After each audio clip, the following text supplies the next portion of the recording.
Good evening, all of you. Good evening, Pragati, Supriya, Rutika. Good evening, Vedanti. Good evening, Aniket. Good evening, Saili, Gamini, Kalas, Mranali. Very good evening, all of you. Good evening, Nikita. Good evening, Vaishnavi. Okay students, तो आज का session हम लोग start करेंगे। Evolution हम लोग देख रहे हैं और इवोल्यूशन का आज 12 लेक्चर है हमारा, जिसमें आज लाइन टू लाइन एनसीईआरटी वाला जो कंसेप्ट है ये हम देखेंगे। जिसमें एक तो हम लोग बायोलॉजिकल इवोल्यूशन जो है ये हम लोग देखने वाले हैं, ठीक है। फर्स्टली बायोलॉजिकल इवोल्यूशन के बाद नेक्स्ट हार्डी वेनबर्ग इक्विलिब्रियम। इसी के साथ साथ एनसीईआरटी में एक डायग्राम दिया है नेचुरल सिलेक्शन के टाइप्स का, कुछ भी एक्सप्लेनेशन वहां पर नहीं दिया है। ये वाला पोर्शन भी हम लोग देखेंगे। ओके, तो स्टार्ट करते हैं आज का सेशन विदाउट कुछ डिले किए। काफी इंपॉर्टेंट और इंटरेस्टिंग पोर्शन जो है आज के इस पोर्शन में हम लोग स्टडी करेंगे। और टोटल बेटा ये एक जस्ट लाइक ए स्टोरीज है, स्टोरी बेस्ड रहेगा सारा कुछ। स्टोरी के बेसिस पे आपको हर चीज समझनी है और एक एक पार्ट में आपको हेल्प भी मिलेगी कि यहाँ पे एक्चुअली हम क्या स्टडी कर रहे हैं। तो आई थिंक लास्ट लेक्चर में हम लोग यहाँ तक पहुंच चुके थे। एडाप्टिव रेडिएशन हम लोगों ने देख लिए हैं। रिस्पॉन्स करेंगे बेटा, ये वाला पोर्शन हो गया है। जहां तक मुझे याद है कि ये वाला मैंने एनसीईआरटी डिक्टेशन से एक्सप्लेन कर दिया था। एनसीईआरटी एंड कंसेप्ट जो है बोर्ड टीचिंग दोनों हो गया है ना। ग्रेट, चलो तो ये हो गया। तो आज हम लोगों को जो यहाँ पे जो कंटिन्यू करना है जो पोर्शन, दैट इज क्या है, बायोलॉजिकल इवोल्यूशन। ओके, तो विदाउट डिले किए यहाँ पे हम लोग डायरेक्टली जो है यहाँ पर हम स्टार्ट करेंगे। मींस हम लोग यहाँ पे जो देखेंगे, क्या देखेंगे हम लोग, बायोलॉजिकल इवोल्यूशन जो है क्या होता है। Good evening Prachi, Sujal, late हो गए बेटा आप लोग आज, चलो कोई बात नहीं। तो अब देखिए यहाँ पे ये जो भी कंसेप्ट हम लोगों को स्टडी करना है तो इसमें स्टेप बाय स्टेप हम चलेंगे। सबसे पहले देखिए फर्स्ट स्टेटमेंट हम देखेंगे क्या कह रहा है बायोलॉजिकल इवोल्यूशन का। तो यहाँ पे देखिए, evolution by natural selection in a true sense would have started when cellular form of life with difference in metabolic capability originated on earth। तो इस स्टेटमेंट में देखिए बेटा, ये स्टेटमेंट ये कह रहा है कि इवोल्यूशन की जो शुरुआत है बेटा ये तब से ही हो गई थी जब एक सिंगल सेल बना और सिंगल सेल में मेटाबॉलिक एक्टिविटी जैसे ही स्टार्ट हुई वहीं से नेचुरल सिलेक्शन जो है ये भी स्टार्ट हो गया था। ओके, इवोल्यूशन जो है जैसे हमने डार्विन का स्टडी किए तो उन्होंने नेचुरल सिलेक्शन जो है ये बताया है हमें, ठीक है। तो नेचर ने मतलब जैसे सिंगल सेल आया और उसमें मेटाबॉलिक डिफरेंसेस जैसे ही आने लगे, ठीक है, तो वहीं से यहाँ पे इवोल्यूशन की जो है शुरुआत जो है स्टार्ट हो गई थी।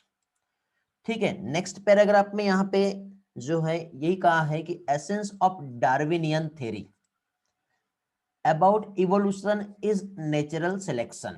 The rate of appearance of new form is linked to the life cycle or the life span।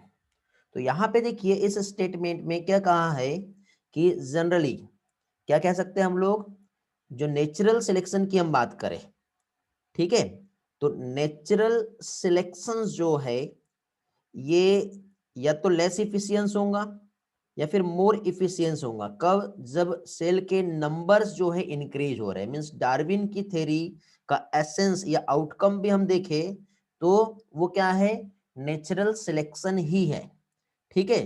तो इसमें देखिए ये जनरली क्या है, एक सिंगल जीन जो है उस पे हो रहा है और एक जीन का लाइफ या तो लंबा होगा तो ही उसमें नेचुरल सिलेक्शन होगा।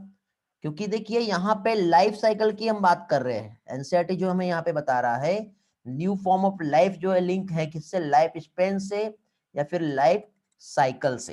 तो इसका मीनिंग बेटा ये यही बता रहा है कि जिसका लाइफ साइकिल जितना लंबा होगा उसका नेचुरल सिलेक्शन में उतना ही ज्यादा टाइम लगेगा। बिकॉज उसको सरवाइव करना है तो उसको क्या है, पहले तो एक सेल थी, एक सेल से एक थोड़ा सा कॉम्प्लेक्स फॉर्म यहाँ पे फॉर्म हुआ, तो इसका जो नेचुरल सिलेक्शन हुआ उसका लाइफ स्पेन, उसमें टाइम लगा, उसमें वेरिएशंस आए, उसने रिप्रोड्यूस किया, अपने प्रोजेनी को बनाया, और देन उसके बाद ये एक बेस्ड एडाप्टिव इवोल्यूशन के बाद एक स्पीसीज जो है, एक न्यू प्रोजेनी जो है वो क्या हुआ, प्रोड्यूस हुआ। ओके लेकिन अब यहाँ पे देखिए एक कॉम्प्लेक्सिटी ऑफ लाइफ फॉर्म की हम बात करें तो इसमें हमको एक एग्जांपल दिया है, किसका एग्जांपल दिया है, बैक्टीरिया का। ठीक है, एक हम बैक्टीरिया का देखेंगे या फिर हम इसी में एक फिश का हम एग्जांपल देखेंगे, तो दोनों के यहाँ पे क्या क्या डिफरेंसेस आते हैं वो हम देखेंगे।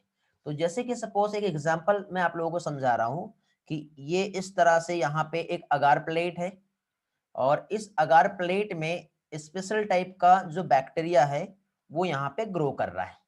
इसको हम लोग जनरली एक ग्रुप देते हैं कि सपोज ये बैक्टीरिया की एक स्पीसीज है, ये एक स्पीसीज है जहां पे जनरली सफिशिएंट अमाउंट में उसे जितना भी न्यूट्रिएंट मिलना चाहिए वो ऑल न्यूट्रिएंट यहाँ पे उसे प्रोवाइड किया जा रहा है। ठीक है, अब ये जो बैक्टीरिया की कॉलोनीज जो है, अब हम क्या करेंगे, यहाँ पे ये जो बैक्टीरिया सही तरह से ग्रो जो कर रहा है तो इसका रीजन क्या है, इसने यूटिलाइज किया, क्या यूटिलाइज किया, जो भी हम लोगों ने उसे फूड दिए वो यूटिलाइज किया, देन ये जो बैक्टीरिया है ये क्या हुआ है, ग्रो हुआ है। लेकिन यदि हम इस मीडियम में क्या चीज, यदि हम इस मीडियम में कुछ चेंजेस ला दें, कैसा चेंजेस लाएंगे हम, यदि हम इस मीडियम में यदि हम कुछ चेंज ऐसा लाते हैं कि हम इसका जो कंपोजिशन है, क्या चीज, मीडियम में हम कंपोजिशन चेंज कर देते हैं, किस चीज का कंपोजिशन हम चेंज करते हैं, यहाँ पे हो सकता है कि जो भी हम न्यूट्रिएंट जो प्रोवाइड कर रहे थे पहले, तो अभी हम न्यूट्रिएंट सोर्स जो है इसका हम लोगों ने कंपोजिशन जो है वो हम लोगों ने चेंज कर दिया। तो कंपोजिशन चेंज करने के बाद अब कुछ बैक्टीरिया जो है उस फूड को यूटिलाइज करेंगे। ठीक है, मीडियम का कंपोजिशन चेंज होने की वजह से कुछ बैक्टीरिया उस फूड को यूटिलाइज करेंगे, बट ऐसा हो सकता है कि कुछ बैक्टीरिया उसे प्रॉपरली उसका यूटिलाइजेशन नहीं कर पाए। अब प्रॉपर यदि उसका यूटिलाइजेशन नहीं कर पाया तो अब वो बैक्टीरिया का तो डेथ हो गया, समझे, वो बैक्टीरिया की क्या हो गई, डेथ। या फिर हम एक काम करते हैं, हम न्यूट्रिएंट सोर्स को वैसा का वैसे ही रखते हैं, हम लोग यहाँ पे क्या करते हैं, एंटीबायोटिक जो है, क्या चीज, यहाँ पर हम एक एंटीबायोटिक जो है इस मीडियम में ऐड कर देते हैं, और इस मीडियम में यदि हम लोगों ने यहाँ पे एंटीबायोटिक ऐड कर दिए तो बैक्टीरिया कुछ ग्रो कर रहे हैं, लेकिन इसमें से क्या होगा, कुछ बैक्टीरिया ऐसा हो गया जो इस एंटीबायोटिक से क्या होंगे, सेंसिटिव होंगे, और इस एंटीबायोटिक से सेंसिटिव होने की वजह से उस बैक्टीरिया का डेथ हो जाएगा। लेकिन इसमें से कुछ बैक्टीरिया ऐसे होंगे जो उस एंटीबायोटिक को टॉलरेट कर जाएंगे, और टॉलरेट करने के बाद अभी वो बैक्टीरिया क्या करेंगे, वहां पर ग्रो कर जाएंगे।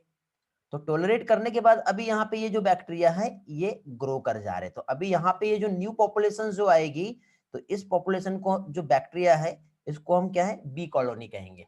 तो इस तरह से यहाँ पे हमारे एनसीईआरटी ने यही जो बात है वो कही है।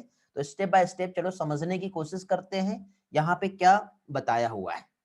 ठीक है बेटा, आवाज आ रहा है ना मेरा, रिस्पॉन्स करेंगे जल्दी से, यहाँ तक समझ में आया, यस सर नो सर में रिस्पॉन्स चाहिए मुझे जल्दी जल्दी। डिम्पल है, शुभम है, प्रगति है, सुजल, सुप्रिया, कल्याणी, गामिनी, मृणाली, ईश्वरी, चलो वेरी गुड। अब देखिए यहाँ पे हम क्या देख रहे थे बेटा, जैसे कि for example A colony of bacteria, bacteria की ए कॉलोनी है जो ग्रो कर रहा है, कोई भी एक जो मीडियम हम लोगों ने प्रोवाइड किए, तो उस मीडियम में जब वो ग्रो कर रहा है तो हो सकता है कि उसमें वेरिएशंस देखने को मिलेगा। वेरिएशंस मतलब एक ही बैक्टीरिया की इतनी सारी कॉलोनी है, लेकिन बेटा इसमें कुछ बैक्टीरिया ऐसे हैं जो कुछ अलग टाइप के जीन रखते हैं, कुछ बैक्टीरिया ऐसे हैं जिसमें माइनर सा डिफरेंस उसके जेनेटिक्स जीन्स में, मींस उसमें कुछ ना कुछ तो भी वेरिएशंस प्रेजेंट है, समझे। और यदि उसमें कुछ ना कुछ वेरिएशंस प्रेजेंट है तो जैसे ही हम लोगों ने मीडियम का कंपोजिशन चेंज किए तो अब क्या होगा, उसकी जो पॉपुलेशन, जो अब न्यू पॉपुलेशन आएंगी, क्योंकि उसमें से कुछ तो डेथ हो गए और अब जो न्यू पॉपुलेशन आएंगी उसको हम क्या कहेंगे, पॉपुलेशन बी। पहले की जो पॉपुलेशन थी वो क्या थी, पॉपुलेशन ए थी। तो ए से जो बी पॉपुलेशन आएगी ये बेस्ट रहेंगी क्योंकि नेचर ने सिलेक्ट किया है, और नेचर किसको सिलेक्ट करता है, हम बहुत पहले से पढ़ते आ रहे हैं, जो इस प्रोजेनी में बेस्ड होगा वो यहाँ पे सिलेक्ट होगा, और सिलेक्ट होने के बाद आगे अपनी एक न्यू प्रोजेनी को वो फॉर्म करेगा। ओके, तो इस तरह से जो पॉपुलेशन जो है जो ग्रो कर रही है, और इस तरह से अब यहाँ पे जो आएगी वो क्या आएंगी, एक न्यू स्पीसीज जो है वो क्या होंगी, प्रोड्यूस हो रही। Means most of the bacteria तो यहाँ पे किल हो रहे हैं, क्यों, क्योंकि एनवायरनमेंट में कुछ चेंज आया है, और सम बैक्टीरिया ही यहाँ पर क्या कर रहे हैं, सरवाइव कर रहे हैं। तो सम बैक्टीरिया जो है वो सरवाइव कर रहे हैं, but most of the bacteria जो है वो क्या हो जा रहे हैं बेटा, most of the bacteria kill हो जा रहे हैं। ठीक है, रीजन क्योंकि इन्वायरमेंट में चेंजेस आ रहा है, और इन्वायरमेंट में चेंजेस की वजह से जो बैक्टीरिया सरवाइव करेंगे वो एक न्यू स्पीसीज, एक न्यू पॉपुलेशन जो है उसको क्या करेंगे, ये प्रोड्यूस करेंगे। चलो ये वाला पार्ट तो हम लोगों को समझ में आता है, इसमें कोई भी प्रॉब्लम नहीं है।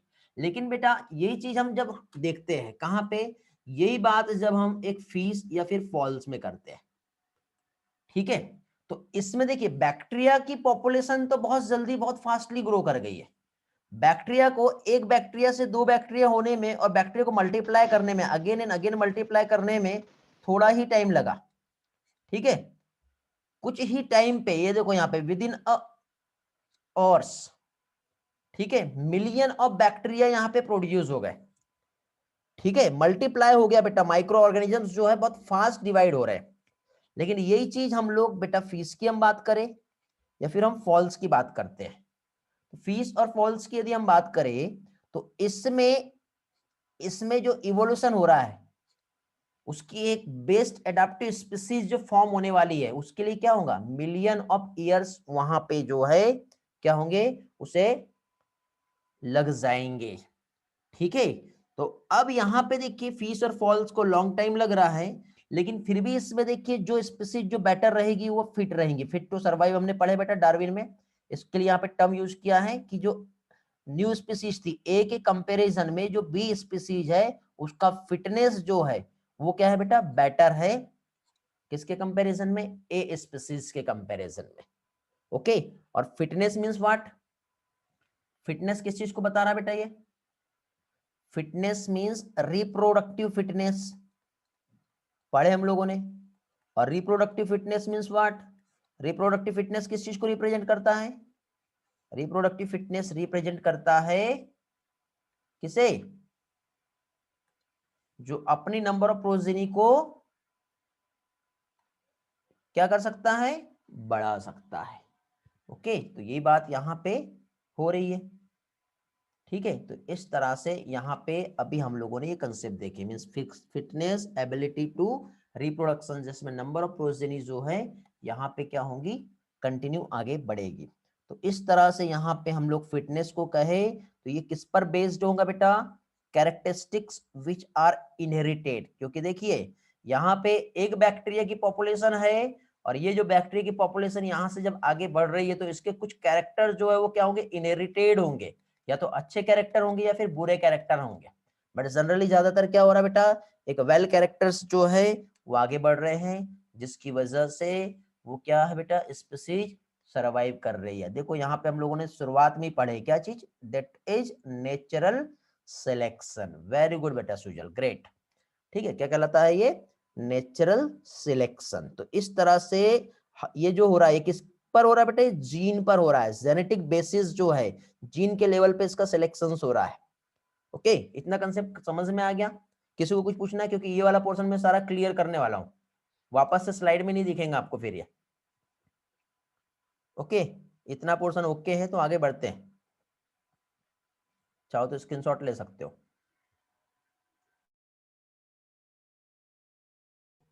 नो डाउट है बेटा, चलो तो आगे बढ़ते हैं, नेक्स्ट पोर्शन पे चलेंगे। तो अभी देखिए यहाँ पे हम लोगों ने जो कंसेप्ट समझे, तो इसके बाद नेक्स्ट जो है इसमें हमारा जो पोर्शन है कहाँ पहुंच गए बेटा, हम पहुंच गए कि जो जेनेटिक बेसिस जो है उस पर जो है सिलेक्शन हो रहा है, या फिर हम दूसरे वे में इस तरह से कह सकते हैं कि कुछ ऑर्गेनिजम्स जो है जो कि बेटर है वो अपने आप को अडेप्ट कर रहे हैं, सरवाइव कर रहे हैं।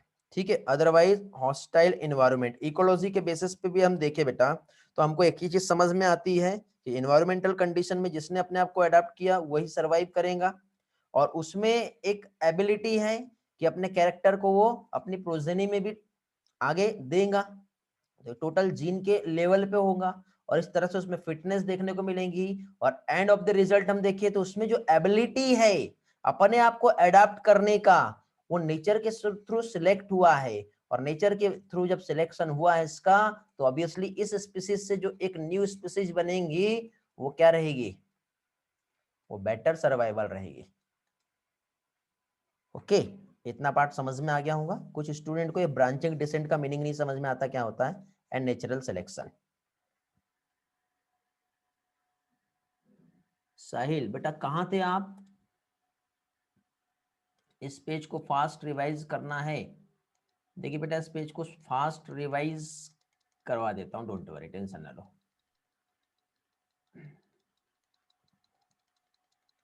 देखिए इसके पहले बेटा मैंने बहुत सारा इंपॉर्टेंट कंसेप्ट जो बता दिया हूँ।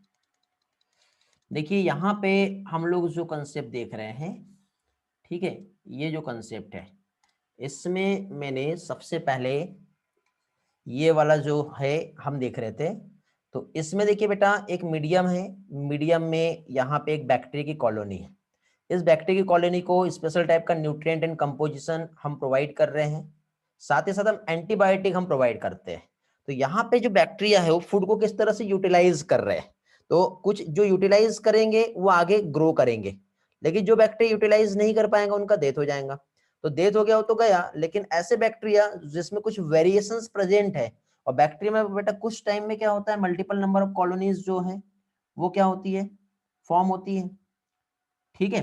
तो इस तरह से जो एनवायरनमेंट में चेंजेस आया तो कुछ बैक्टीरिया जो सरवाइव कर पा रहे हैं, तो उसमें हमने क्या कहा है कि वो एक रिप्रोडक्टिव फिटनेस, मतलब वो फिट है, सर्वाइवल ऑफ द फिटेस्ट हमने लोगों ने जो पढ़े हैं। तो यहाँ पे क्या चीज, जो बैक्टीरिया जो सर्वाइव किया मीन्स उसका रीजन क्या था, वो बाकी बैक्टीरिया से कुछ अलग था, और नेचर के हिसाब से उसने अपने आप को बनाया। क्यों? क्योंकि उसमें कुछ जीन ऐसे थे, और वही जीन जो है आगे क्या हो रहा है, इनहेरिटेड भी हो रहे हैं, ठीक है। तो नेचर ने उसको सिलेक्ट किया है, और उसमें एक एबिलिटी है जो क्या है, अपने आप को अडॉप्ट किया सर्वाइव करने के लिए, और नेचर उसी को सिलेक्ट करेगा। ये मैंने यहाँ पे समझाया था, ठीक है बेटा। साहिल क्लियर हो गया? यदि क्लियर हो गया होगा तो नेक्स्ट पोर्शन पे आते हैं हम लोग अभी। साहिल कोशिश करो नेक्स्ट टाइम से टाइम पे ज्वाइन करो। कहाँ लेट हो गए बेटा आज आप? यार दिवाली के बाद से आपका स्ट्रेंथ को क्या हुआ बेटा, 70 प्लस रहते थे, अभी 50 के आसपास से स्ट्रेंथ आ रही है। चलो ओके ठीक है, चलो ग्रेट, आगे बढ़ते हैं। साहिल को समझ गया है भाई?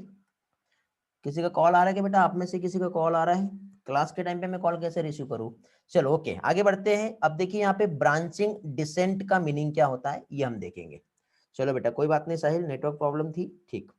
देखिए ब्रांचिंग डिसेंट, अब देखिए यहाँ पे आपको याद होगा हम लोगों ने डार्विन का कंसेप्ट समझे थे, और डार्विन के जो हम लोगों ने थ्योरी देखे थे, तो डार्विन की जो थ्योरी है इसके जनरल 2 कंसेप्ट दिए हुए हैं, जिसमें से एक तो आता है नेचुरल सिलेक्शन, ये हम लोगों ने पढ़े हैं, और नेचुरल सिलेक्शन के बाद नेक्स्ट आता है एडाप्टिव रेडिएशन।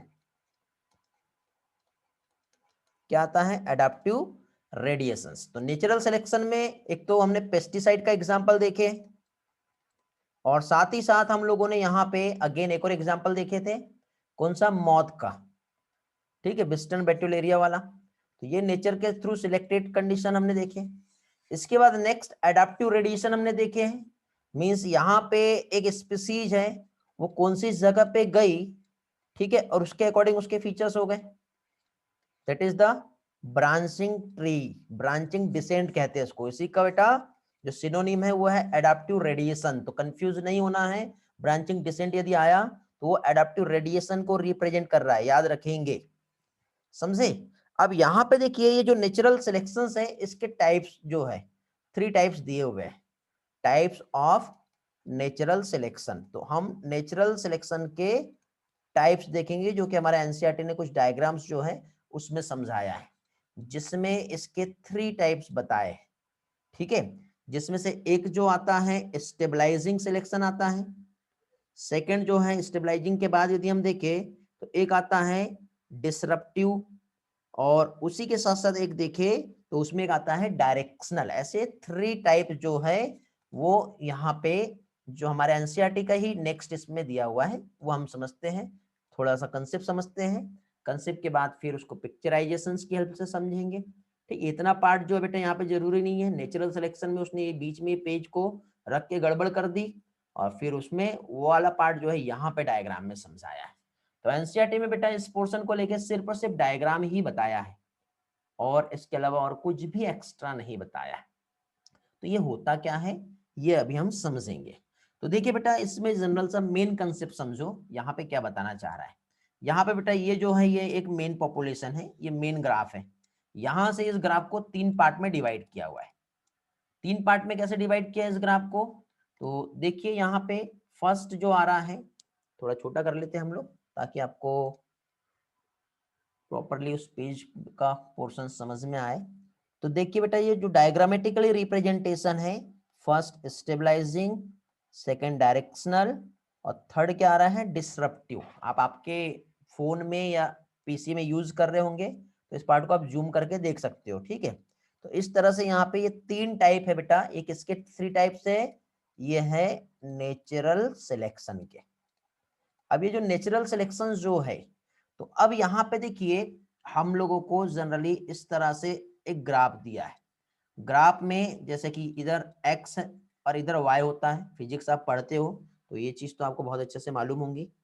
ठीक है, और x और y स्पीसीज में एक तरफ कैरेक्टर और दूसरी तरफ उसके फीचर्स जो है किस तरह से चेंजेस आ रहे हैं उस चीज को बताया जा रहा है। ठीक है, तो इसमें देखिए कुछ स्पीसीज जो है यहाँ पे सरवाइव कर रही है। ठीक है, हो सकता है कि यहाँ पे स्पीसीज ए है, बी है, सी है, डी है, ई है, एफ है, ऐसा हो सकता है। या फिर एक सेम स्पीसीज है उसकी अलग अलग यहाँ पे मतलब एक सेम क्या कह सकते हैं, जैसे कि हम एक चूहे की पॉपुलेशन कहते हैं जिसकी अलग अलग टाइप की आपको यहाँ पे स्पीसीज दिखाई दे रही है। अब ये अलग अलग टाइप की जो स्पीसीज यहाँ पे है तो नेचर में कुछ कंडीशन ऐसी हो सकती है बेटा कि जिसमें से एक ये जो कंडीशन बीच की जो पिक जो आएगा ये नॉर्मल कंडीशन होगी। ये कंडीशन क्या होगा, ये कंडीशन होगा नॉर्मल। फिर इसी के साथ साथ यदि हम देखें तो इधर साइड की जो कंडीशन है और इधर साइड जो कंडीशन जो रहेगी ये एक एक्सट्रीम कंडीशन होंगे। अब एक्सट्रीम कंडीशन मींस जैसे कि फॉर एग्जांपल हम एक टेम्परेचर को लेके समझते हैं। टेम्परेचर या तो बहुत ज्यादा होगा, ठीक है, बहुत ज्यादा अचानक से टेम्परेचर बहुत बढ़ गया, या फिर एकदम से टेम्परेचर बहुत कम हो गया। तो ऑब्वियसली बेटा इन्वायरमेंट में कुछ भी चेंजेस यदि आएगा तो स्पीसीज जो है वो सरवाइव या तो करेंगी या फिर नहीं करेंगी। तो यहां पे देखो जो एक्सट्रीम सिचुएशन जब यहां पर आ रही है तो इस एक्सट्रीम सिचुएशन की वजह से मतलब ये जो चेंज हुआ है इन्वायरमेंट में, तो इन्वायरमेंट में चेंज होने की वजह से इधर साइड जो स्पीसीज यहाँ पे जो सरवाइव कर रही होंगी और यहाँ पे जो स्पीसीज सरवाइव कर रही होंगी इनका डेथ हो जाता है। और बीच में जो इंटरमीडिएट स्पीसीज जो है ये जो है ये क्या करती है बेटा, ये बहुत अच्छी तरह से सरवाइव करती। तो इस तरह से इसका ग्राफ का जो पीक है कुछ इस तरह से मिलेगा। ठीक है, मतलब टेम्परेचर जो है कम या फिर ज्यादा होने के बाद भी कुछ इस पॉपुलेशन जो है क्या होगा बेटा, बेटर अपने आप को बनाए रख रही है, एक इंटरमीडिएट पॉपुलेशन। तो इस तरह की जो इंटरमीडिएट जो पॉपुलेशन जो होगी तो इसका ग्राफ जो है इसका पीक लेवल यहां से इस तरह से हाई हो जाएगा। ठीक है, और कैसा हो जाएगा बेटा, नैरो हो जाएगा। कैसा हो गया ये, हाई एंड नैरो। ओके, तो इस तरह से यदि हम इसे समझे तो ये क्या कहलाता है, स्टेबलाइजिंग सिलेक्शन। ठीक है, 3 टाइप है। तो फर्स्ट पार्ट क्या आ रहा है, स्टेबलाइजिंग सिलेक्शन। थोड़ी देर के बाद एग्जांपल से और पिक्चर से मैं आप लोगों को ये पार्ट एक्सप्लेन कर रहा हूं, पहले तीनों भी पार्ट समझ लो। ठीक है, एक्चुअली इसका मीनिंग क्या है, फिर उसके बाद हम स्टेप बाय स्टेप एक एक चीज को समझेंगे। ठीक है, आज का ये लेक्चर भी आप लोगों के लिए बहुत इंपॉर्टेंट है बेटा, ध्यान से समझो, स्टोरी के बेसिस पे समझोगे तो आपको बहुत अच्छे से समझेगा। अब देखो सेम कंडीशन है, ठीक है, आगे नहीं बढ़ते, हम यहीं पे समझेंगे। अब ये जो है सेम कंडीशन हम यहाँ पर रखेंगे। तो अभी देखिए जो सेम कंडीशन यहाँ पर जो है ये हटा देते हैं हम लोग, as it is similar condition है, बट कंडीशन कुछ ऐसी हुई कि इसमें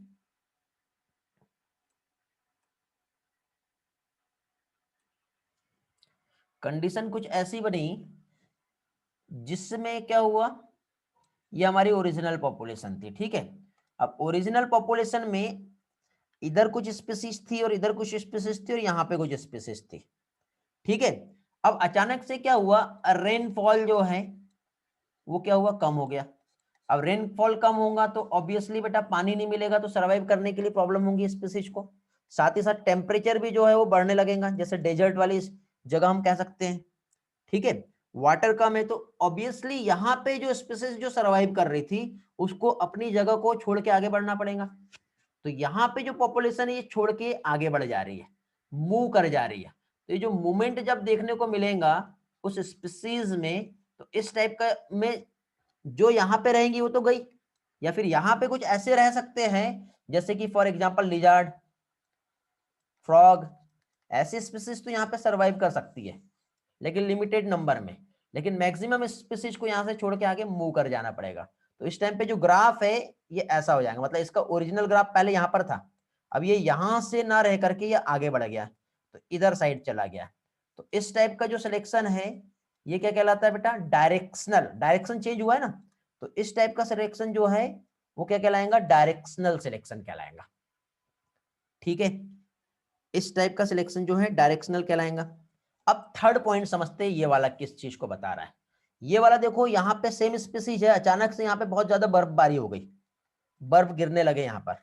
अब आइस जब बहुत ज्यादा यहाँ पे गिरने लगेंगे तो ऑब्वियसली यहाँ पे रहने वाली जितनी भी पॉपुलेशन है, जो इंटरमीडिएट पॉपुलेशन थी, वो क्या होंगे, उसके लिए तो हार्मफुल होगा ना, तो अब मजबूरी में उसको यहाँ से छोड़ के जाना पड़ेगा। तो इसमें से क्या होगा, कुछ स्पीसीज इधर साइड टेम्परेचर हो सकता है हाई हो, इधर ज्यादा टेम्परेचर है, हो सकता है इधर साइड जो टेम्परेचर है बहुत कम है, तो इसमें से कुछ स्पीसीज ऐसी होंगी जो कम टेम्परेचर पे सर्वाइव कर सकती है और इधर कुछ स्पीसीज ऐसी होंगी जो हाई टेम्परेचर पे सर्वाइव कर सकती है।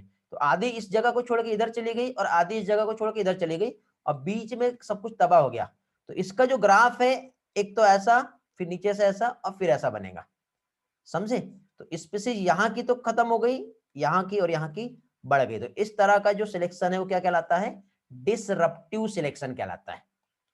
क्या कहलाएगा ये कहलाएगा डिसरप्टिव सिलेक्शन। इतना पार्ट समझ में आ गया बेटा, क्लियर हुआ। हेलो, अब थोड़ा समझाऊंगा अभी मैं, पिक्चराइजेशन से समझाऊंगा और थ्योरी की हेल्प से तो आपको और भी अच्छे से क्लियर हो जाएगा, एग्जांपल से भी हम समझेंगे, ठीक। तो अब देखो स्टेप बाय स्टेप हम समझते हैं। देखिए पहली चीज तो यहाँ पे हम लोग जो देख रहे थे बैक्टीरिया की पॉपुलेशन, मैंने थोड़ी देर पहले बताया था। तो बैक्टीरिया में जो इवोल्यूशन हुआ है, ठीक है, किसमें, बैक्टीरिया में जो इवोल्यूशन हुआ है, तो यहाँ पे बैक्टीरिया देखो, ये बैक्टीरिया की नॉर्मल एक पॉपुलेशन थी, इसमें सिर्फ एक बैक्टीरिया जो सारे बैक्टीरिया से अलग था, ठीक है, बंच ऑफ बैक्टीरिया है, लेकिन इसमें एक ही बैक्टीरिया ऐसा है जिसकी वैरायटी जो है रेजिस्टेंस वैरायटी है, समझे। और हमने यदि यहाँ पे एंटीबायोटिक ट्रीटमेंट दिए और बैक्टीरिया जब मल्टीप्लाई करेगा एंड और मल्टीप्लाई करेगा तो सिर्फ रेजिस्टेंस बैक्टीरिया जो है अब वो ग्रो कर रहे हैं और वो जो सेंसिटिव बैक्टीरिया है उसके नंबर खत्म हो रहे हैं। और एक टाइम के बाद क्या होगा बेटा, सिर्फ और सिर्फ रेजिस्टेंट बैक्टीरिया ही बचेगा। पहले ये पॉपुलेशन ए था, अब एक न्यू पॉपुलेशन बन गई जो कि बी है, जो कि ये बेटर एडाप्टिव कंडीशन वाला है, ठीक है, ये फिट है, रिप्रोडक्टिव फिटनेस इसकी बहुत अच्छी है, तो ये अपने न्यू प्रोजेनी को यहाँ पे प्रोड्यूस कर सकता है और अपने नंबर्स को बढ़ा सकता है। ये हम लोगों ने बैक्टीरियल इवोल्यूशन में समझे थे थोड़ी देर पहले जो मैंने समझाया था। ओके, इस पिक्चर से आपका वाला पोर्शन क्लियर हो गया होगा। फिर इसके बाद देखिए बेटा हम लोग जो सिलेक्शंस जो देख रहे हैं, यहाँ पे आप लोगों को तीन टाइप के सिलेक्शंस दिख रहे हैं, एक तो डायरेक्शनल, दूसरा स्टेबलाइजिंग और तीसरा मैंने जो आप लोगों को समझाया क्या चीज, डिसरप्टिव। तो स्टेबलाइजिंग में क्या बताया मैंने, देखिए स्टेबलाइजिंग में एक तो ये शॉर्ट, ये लॉन्ग और एक मीडियम, इस तरह से ये जो पीक है ये तीन तरीके से यहाँ पे पीक जो है आपको दिखाई दे रहा है। काम करते हैं, पहले हम दूसरा एग्जांपल लेंगे, ये वाला एग्जांपल समझेंगे। तो देखो बेटा यहाँ पे एक ये जो है चूहे हैं, रेड की अलग अलग टाइप की स्पीसीज है। कुछ स्पीसीज जो है इसकी जो बॉडी का कलर है ये एकदम से लाइट कलर का है। कैसा कलर है, लाइट कलर का। यहाँ पे जो रेड की स्पीसीज है इसकी बॉडी का कलर एकदम डार्क है और कुछ जो है ये इंटरमीडिएट है। कैसे है ये, इंटरमीडिएट है। तो अभी देखिए यहाँ पे यदि हम स्टेबलाइजिंग सिलेक्शन की हम बात करें, तो स्टेबलाइजिंग सिलेक्शन में होगा ये कि क्या होता है बेटा, स्टेबलाइजिंग सिलेक्शन ना तो लाइट और ना ही डार्क, मतलब इसके जीन उतने मजबूत नहीं है, ठीक है। जो इंटरमीडिएट रहेंगे उसके जीन जो रहेंगे वो स्ट्रांग रहेंगे, क्यों? क्योंकि वो इधर और इधर दोनों के एनवायरमेंट को अडाप्ट कर सकते हैं।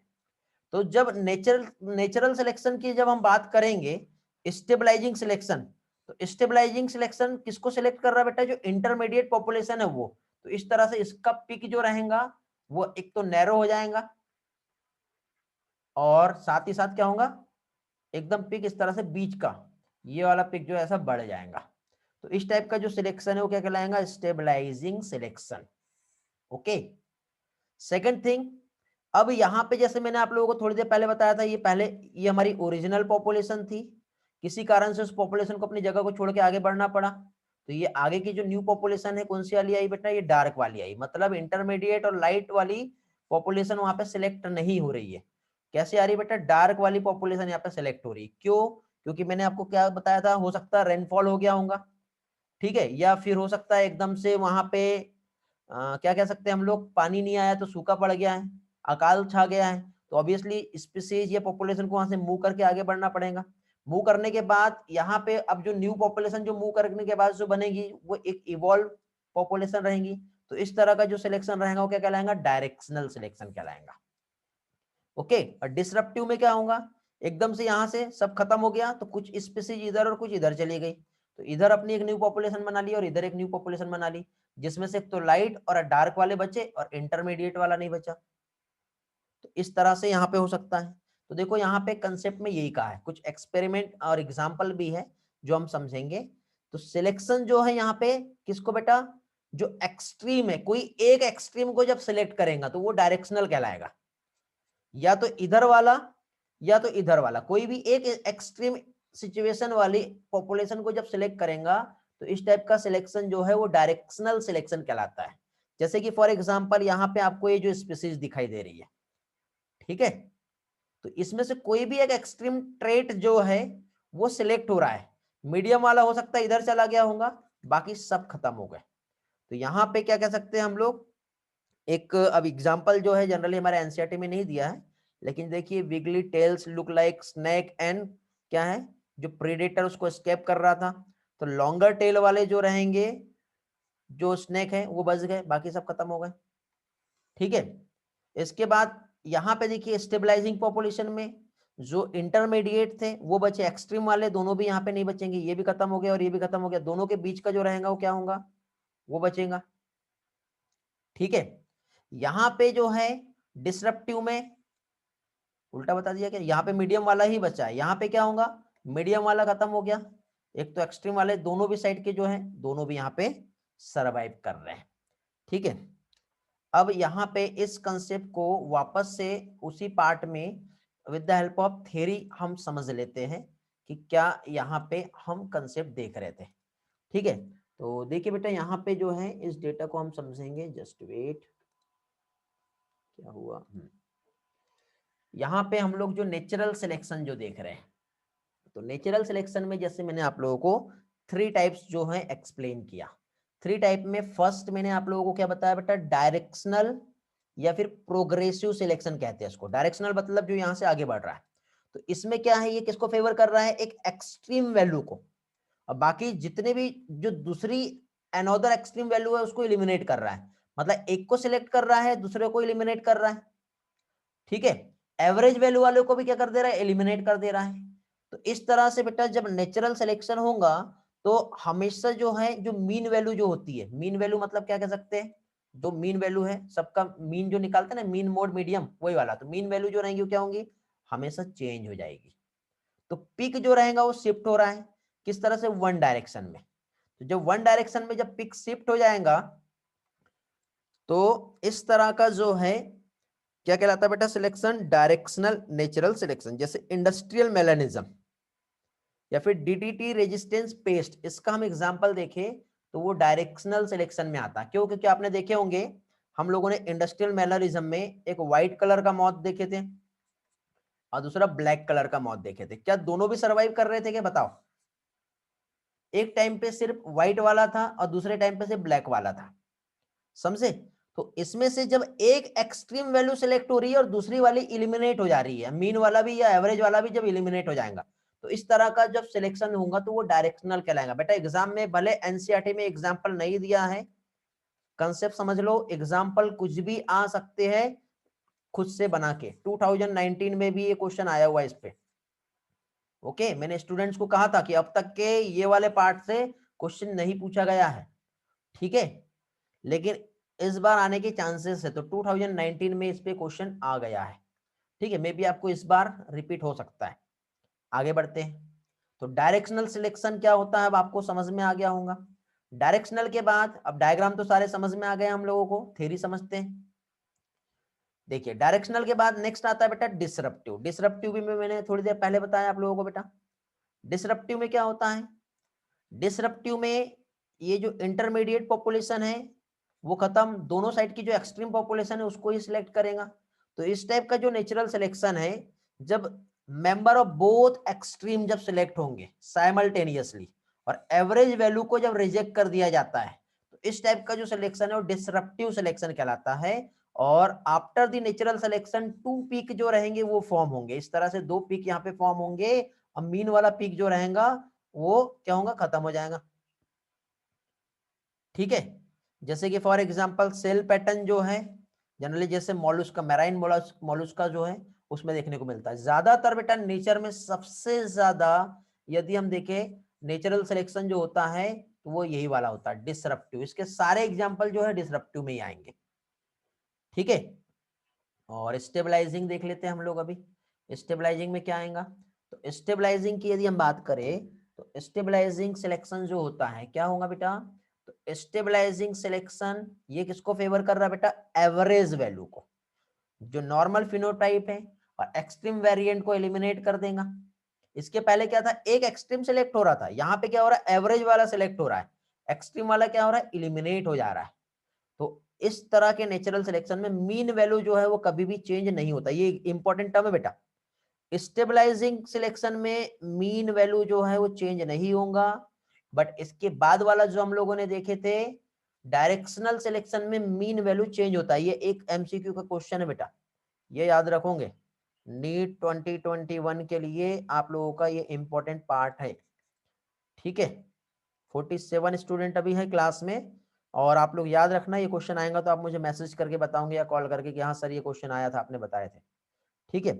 आगे अब इसमें देखिए पिक यदि हम देखें तो क्या रहेगा बेटा, हाई रहेगा और नैरो रहेगा, एकदम बीच में से ऐसा बढ़ रहा था, आपने देखे होंगे, ठीक है।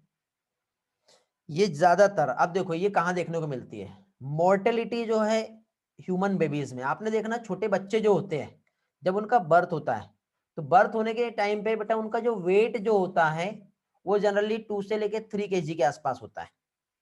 आपने ऐसे देखे कि 7 केजी वाला आया और सरवाइव किया, ऐसा देखे कि 1 केजी के आसपास का आया और सरवाइव किया, नहीं, इनके बीच में इनका डेथ हो जाता है। जो एक एवरेज बीच वाली जो इंटरमीडिएट जो होता है वो ही सर्वाइव करता है, बाकी सभी का डेथ हो जाता है। ये इसका एक बेस्ट एग्जांपल है, ठीक है, स्टेबलाइजिंग सिलेक्शन का। मैंने एग्जांपल के साथ बेटा पिक्चराइजेशन के साथ नेचुरल सिलेक्शन के टाइप्स आप लोगों को समझा दिया, उम्मीद करता हूँ अच्छे से समझ में आ गया होगा। रिस्पॉन्स करेंगे जल्दी से, क्लियर होगा तो आगे बढ़ते हैं। नेक्स्ट पोर्शन जो है वो अभी हम देखेंगे। रिस्पॉन्स में क्विकली क्लियर हो गया कंसेप्ट। बहुत इंपॉर्टेंट था बेटा, इतनी अच्छी इंफॉर्मेशन इस टॉपिक को लेके आपको कहीं पर भी नहीं मिलने वाली है, लिख के देता हूं कहीं मिल जाए तो। ओके चलो, अलग अलग तरीके से अलग अलग एग्जाम्पल पिक्चराइजेशन के साथ मैंने आप लोगों को कंसेप्ट समझा दिया। अब वापस से आते हैं अपन वही वाले पोर्शन पे जहां पे थे, और उसके आगे का जो कंसेप्ट है उसको हम कंटिन्यू करेंगे। मींस ब्रांचिंग डिसेंट और नेचुरल सिलेक्शन क्या है ये तो हमें समझ में आ गया। लेकिन इसके बाद देखिए बेटा डार्विन के पहले, ये तो डार्विन की बात हुई, बट डार्विन के पहले क्या पढ़े थे बेटा हमने, फ्रेंच के एक नेचुरलिस्ट है, वेरी वेरी इंपॉर्टेंट बेटा, लेमार्क। लेमार्क कहाँ के थे ये आपको पूछा जाता है, ये आया हुआ है पहले भी, आप लोग याद रखोगे। तो लेमार्क जो है डार्विन के पहले आए, उन्होंने इवोल्यूशन हुआ लाइफ फॉर्म में, तो वहां पे यूज और डिसयूज किस चीज का बेटा, ऑर्गन, ठीक है, जो यूज हो रहे हैं या फिर नहीं हो रहे हैं उसके बारे में कंसेप्ट दिए जो हम लोगों ने पढ़े थे। चलो एनसीईआरटी का ही पार्ट देख रहे हैं तो लाइन टू लाइन एनसीईआरटी देखेंगे क्या क्या कह रहा है बेटा। तो यहाँ पे जो भी ऑर्गन है जो यूज या डिसयूज हो रहे हैं, तो इसमें एक बेस्ट एग्जांपल लिया किस चीज का, जिराफ का। अब जिराफ जो है बेटा जब खाना खा रहा था, ठीक है, लीफ, ठीक, तो पहले छोटे प्लांट थे तो वो इजीली खा लेता था, लेकिन जब छोटे प्लांट खत्म होने लगे तो उसने अपनी गर्दन को ऐसे बड़ा करना पड़ा उसको, ताकि वो उसके फोर लिम्स जो है वो भी लंबे करने पड़े। तो एक कैरेक्टर एक्वायर्ड हो गया, नेक इलोंगेटेड हो गई, और फाइनली जिराफ जो है स्लोली ईयर टू ईयर अपने लॉन्ग नेक वाले जो है क्या चीज, कैरेक्टर्स देखने को मिले। बहुत से लोग जो है इसको बिलीव नहीं करते हैं, ठीक है, ज्यादा इसका कोई एविडेंस भी ऐसा यहाँ पे नहीं मिलता है, ठीक। तो इस तरह से इस थ्योरी में जो है यही बात कही हुई है, ठीक है। फिर इसके बाद नेक्स्ट हम आते हैं जिराफ वाली स्टोरी के बाद यदि हम देखें तो फिर नेक्स्ट अब इवोल्यूशन का जो प्रोसेस है वो कैसा हो रहा है बेटा, ठीक है। तो इवोल्यूशन की प्रोसेस जो है ये मतलब इवोल्यूशन जो है ये एक प्रोसेस है या फिर रिजल्ट ऑफ प्रोसेस है। बेटा देखो किसी का माइक ऑन हो गया है, साइली माइक ऑफ करो बेटा।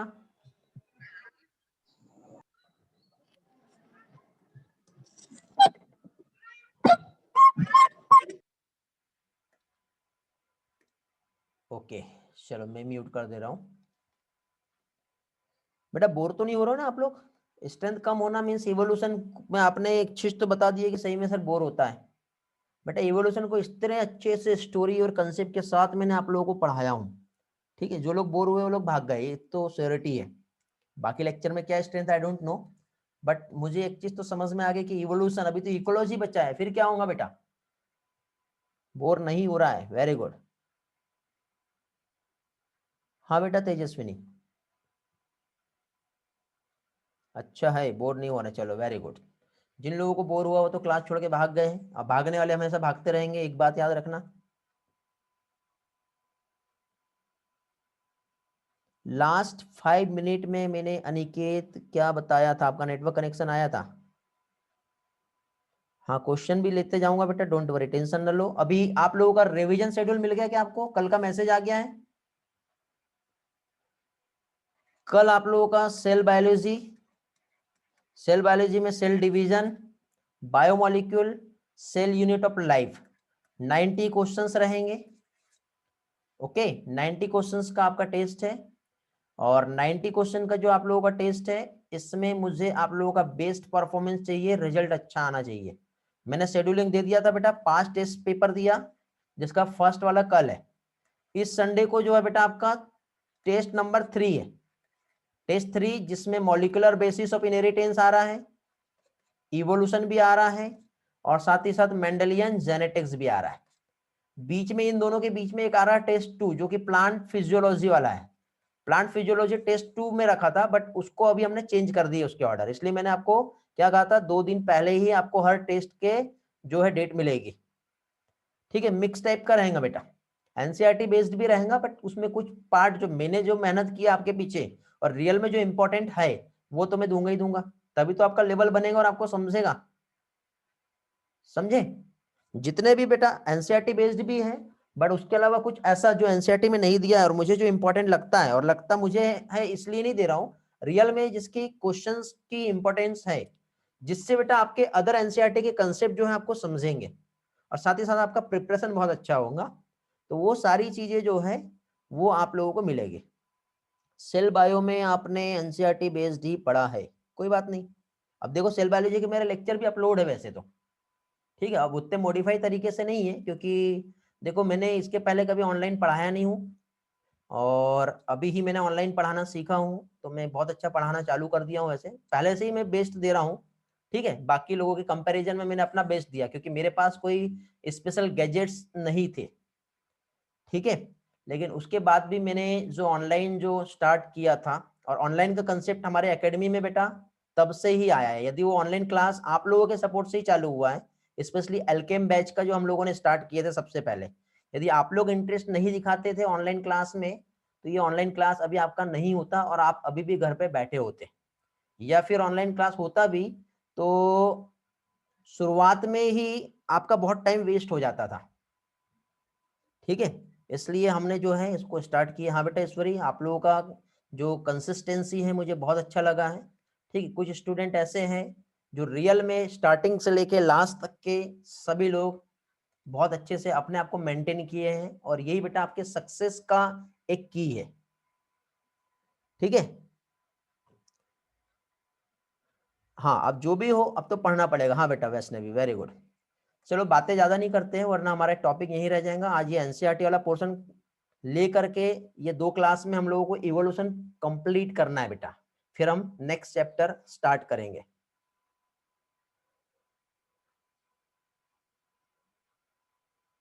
क्या बोलना चाह रहे हो बेटा कलश, में नहीं समझ पाया हूँ। सदर में, सदर का हूँ तो मुझे आपने एक्स्ट्रा ऑफलाइन में पढ़ाया होगा, उसका क्या? ऑफलाइन में नहीं बेटा, ऑनलाइन में हम लोगों ने cell biology, cell unit of life online में पढ़े हमने, बायोमोलिक्यूल। अच्छा एक काम करते हैं, 11th के कौन से चैप्टर नहीं हुए? जो बेटा 11th के जो चैप्टर जिसके भी नहीं हुए हैं, डोंट वरी, टेंशन ना लो, मैं आपका जैसे जैसे टाइम मिल रहा है वैसे वैसे कंप्लीट करा दूंगा। ठीक है, हर चीज हो जाएगी। जो सभी बैच में जो कॉमन चैप्टर्स हो गए हैं वो वाला पोर्शन मैं पहले ले रहा हूँ। कुछ चीजें आप खुद से मेहनत करो, बाकी मैं हूं, कुछ डाउट आते हैं तो आप मुझसे पूछिए। ठीक है,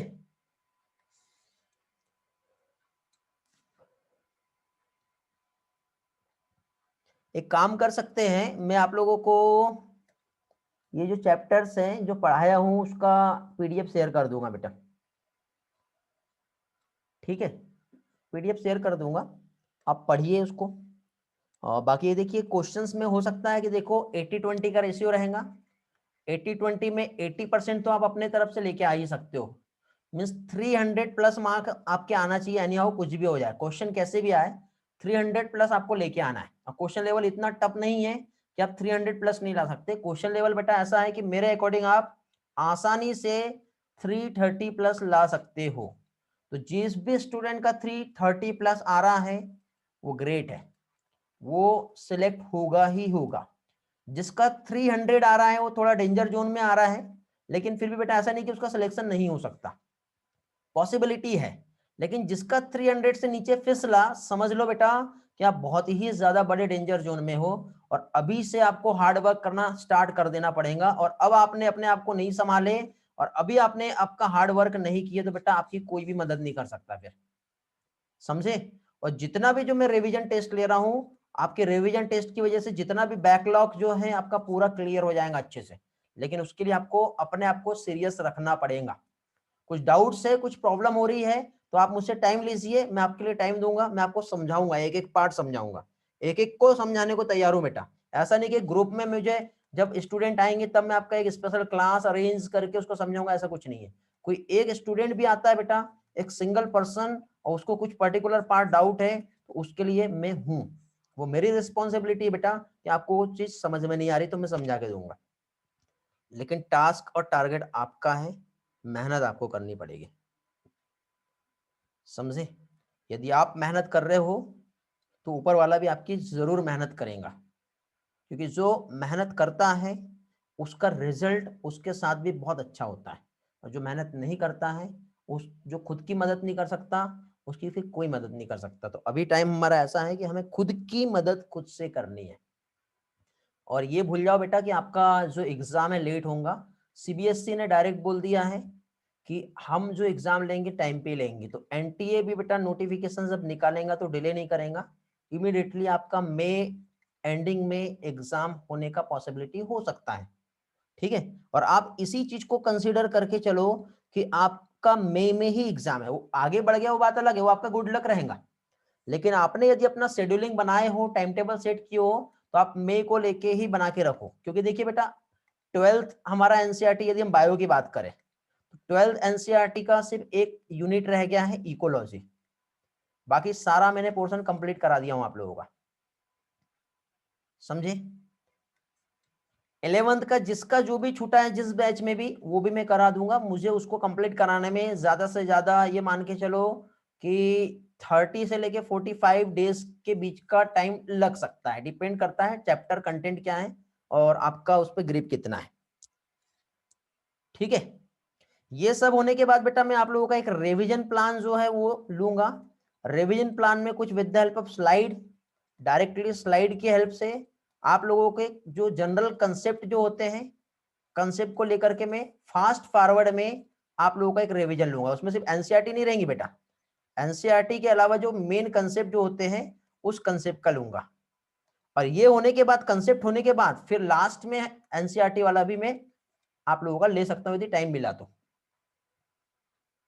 ठीक है, क्योंकि बाकी चीज तो मैं अभी क्लास में लेते ही जा रहा हूं, क्योंकि कम टाइम पे हमको फास्ट रिवीजन करना है। तो वही साल्टेशन आपको याद है, साल्टेशन हम पढ़ रहे हैं, सर्वाइवल ऑफ द फिटेस्ट हम पढ़ रहे हैं। कौन फिट बैठेगा बेटा? जिसने नेचर के हिसाब से अपने आप को बना लिया। Single step large mutation saltation होता है। तो कम टाइम पे हमको कुछ बड़ा करना है, समझे? तो ये चैप्टर हम ऐसे ही नहीं पढ़ रहे, उससे लर्न भी करो अपने लाइफ के लिए। हाँ बेटा दिव्या, क्या बोल रहे हो आप? 11th के 2 यूनिट बाकी है, हो जाएंगे, कोई बात नहीं, वो करवा दूंगा, ज्यादा टाइम नहीं लगेगा। पहले इकोलॉजी कर लेते हैं, फिर 11th कर लेते हैं। सभी के अलग अलग कुछ ना कुछ हो गया रहेगा। ठीक है, सारी चीजें हम कंप्लीट करवा देंगे।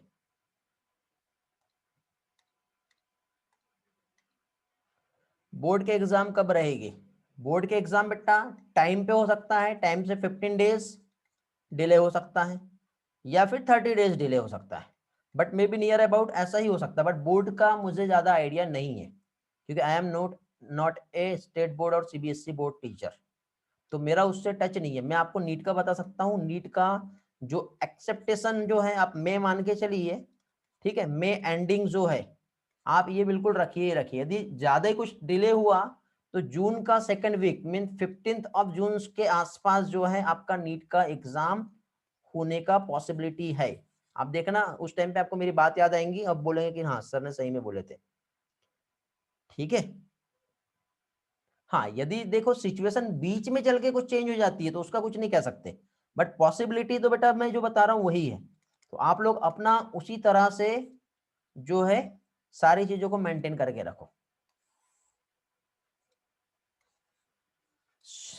चलो तो आगे बढ़े।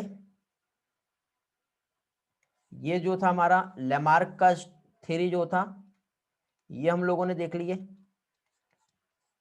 लेमार्क थ्योरी के बाद फिर हम आगे बढ़ते हैं और नेक्स्ट पोर्शन जो है हम इधर का समझेंगे। क्या दिया हुआ है यहाँ पर, क्या बताया गया है, क्या समझाया गया है। तो पहली चीज तो हम लोग यहाँ पे जो देख रहे थे, क्या चीज बेटा, इवोल्यूशन जो है ये एक प्रोसेस है या फिर उस प्रोसेस का एक रिजल्ट है। तो जब हम अपने वर्ल्ड में चारों तरफ जब हम देखते हैं, चाहे हम प्लांट की बात करें, ठीक है, या फिर कुछ एनिमल्स की हम बात करें, या फिर हम माइक्रो ऑर्गेनिजम्स की बात करें, या फिर व्हाटएवर जो भी है, ठीक है, तो उसमें हमको उनको जब देखते हैं तो हमको एक इवोल्यूशन का एक सक्सेस स्टोरी जो है वो देखने को मिलता है बेटा, सुनने को मिलता है। ठीक है, ये एक जो हमारे वर्ल्ड के जो इवोल्यूशन जो हुआ है वो एक प्रोसेस है, इस चीज को जो है ये बताता है। दूसरे तरीके से हम देखें तो इसी को हम देख करके हमारे अर्थ पे लाइफ कैसे आई होंगी इसकी स्टोरी भी बताता है। और लाइफ में एक सिंगल सेल से एक कॉम्प्लेक्स फॉर्म ऑफ ऑर्गेनिजम्स या लाइफ कैसे आया, ये हमको यहीं से देखने को मिलती है। मींस यदि हम देखें तो इवोल्यूशन जो है ये एक प्रोसेस है जिसको क्या कहा है बेटा, नेचुरल सिलेक्शन। ओके, इवोल्यूशन जो है वो क्या है, एक प्रोसेस है जिसको सिंपली तरीके से यदि हम समझे तो उसे क्या कहा है, नेचुरल सिलेक्शन। लेकिन फिर भी देखो, यदि हम देखें तो इतना सब होने के बाद भी यदि हम देखें तो we are still not very clear, ठीक है, रिगार्ड्स इवोल्यूशन। इवोल्यूशन एक नेचुरल सिलेक्शन है या फिर उसकी प्रोसेस के एंड या उसका एक रिजल्ट है, इसका एक्चुअल क्लियर आइडिया आज भी हमारे पास नहीं है। ठीक है, हाँ, लेकिन कुछ स्टोरी के बेसिस पर और कुछ चीजों को देखने के बाद हम लोगों को कुछ चीजें समझ में आती है। लेकिन इसके बाद बेटा ये पॉसिबल हुआ इस चीज को समझने के लिए जब डार्विन ने एक वर्क किया, और डार्विन ने जो वर्क किया किस पे बेटा, थॉमस मैल्थस का जो बुक था, किस पर, पॉपुलेशन पे जो उन्होंने बुक लिखी थी। और थॉमस मैल्थस ने जब पॉपुलेशन पे एक बुक लिखी तो अपनी बुक में उन्होंने किस चीज का जिक्र किया था कि फूड की जो ग्रोथ हो रही है वो अरिथमेटिक हो रहा है, लेकिन पॉपुलेशन का जो ग्रोथ हो रहा है वो कैसा हो रहा है, जियोमेट्रिक हो रहा है। लेकिन उसके बाद भी geometric means 2 multiply 2 multiply 2 multiply 2 कितना हो जाएगा, बहुत ज्यादा हो गया। लेकिन फूड जो है arithmetic means 2 plus 2 plus 2 plus 2। तो इस तरह से फूड बहुत कम लेकिन पॉपुलेशन बहुत ज्यादा बन रहा है। लेकिन उसके बाद भी, ठीक है, क्या चीज, यदि ऐसा कंटिन्यू रहा तो पॉपुलेशन एक्सप्लोजन हो जाएगा। कलर बेटा कौन सा पार्ट नहीं समझा बोलो, ये पार्ट हम लोग पढ़ चुके हैं। ये वाला मैं क्या बता रहा हूं, थॉमस मैल्थस जो है उनकी एक बुक थी जिसपे उन्होंने पॉपुलेशन पे, ठीक है, कुछ बात कही थी। उस बुक को पढ़ के डार्विन जो है बेटा मोटिवेट हुए, इन्फ्लुएंस हुए, और इस बेस पे उन्होंने थ्योरी ऑफ नेचुरल सिलेक्शन जो है, ठीक है, ये दिया। क्योंकि उनका जो ऑब्जर्वेशन था, मतलब डार्विन के बहुत सारे क्वेश्चंस थे, उनके सारे क्वेश्चंस का आंसर जो है थॉमस मैल्थस की बुक पढ़ के उनको मिला। और उसका कुछ ऑब्जर्वेशन जो उन्हें मिला तो उन्होंने देखे कि यहाँ पे कुछ एग्जाम्पल, जैसे नेचुरल रिसोर्सेस लिमिटेड है जिसकी वजह से पॉपुलेशन एक्सप्लोजन नहीं हो रहा है। पॉपुलेशन के बीच में जो उसका साइज जो स्टेबल है, ठीक, क्यों, क्योंकि सीजनल फ्लक्चुएशन जो है इसको छोड़ के यदि देखा जाए तो पॉपुलेशन का साइज स्टेबल होता है। ठीक है, पॉपुलेशन में रहने वाले जो मेंबर्स हैं यदि हम देखिए तो उसके जो कैरेक्टरिस्टिक्स हम देखें, ठीक है, मतलब उसमें क्या कह सकते हैं बेटा हम लोग, दोनों, दो लोग एक जैसे नहीं है। ठीक है, एक पॉपुलेशन है और पॉपुलेशन में एक जैसे दो लोग हैं, लेकिन फिर भी वो दोनों में कुछ ना कुछ वेरिएशंस जो है वो देखने को मिलेगा। दो एक दूसरे के जैसे नहीं दिखते हैं, एक दूसरे के जैसे नहीं है। ठीक है, ये चीज यहाँ पे डार्विन ने हमें बताया है। ठीक है, उसके बाद भी उसमें जो सिमिलरिटीज दिखती है तो मोस्ट ऑफ दी सारी चीजें जो है वेरिएशंस आ रहे हैं, और जो एक जनरेशन से दूसरे जनरेशन में ट्रांसफर भी हो रहे हैं। कैरेक्टर्स जो है क्या हो रहे हैं, इनहेरिटेड हो रहे हैं।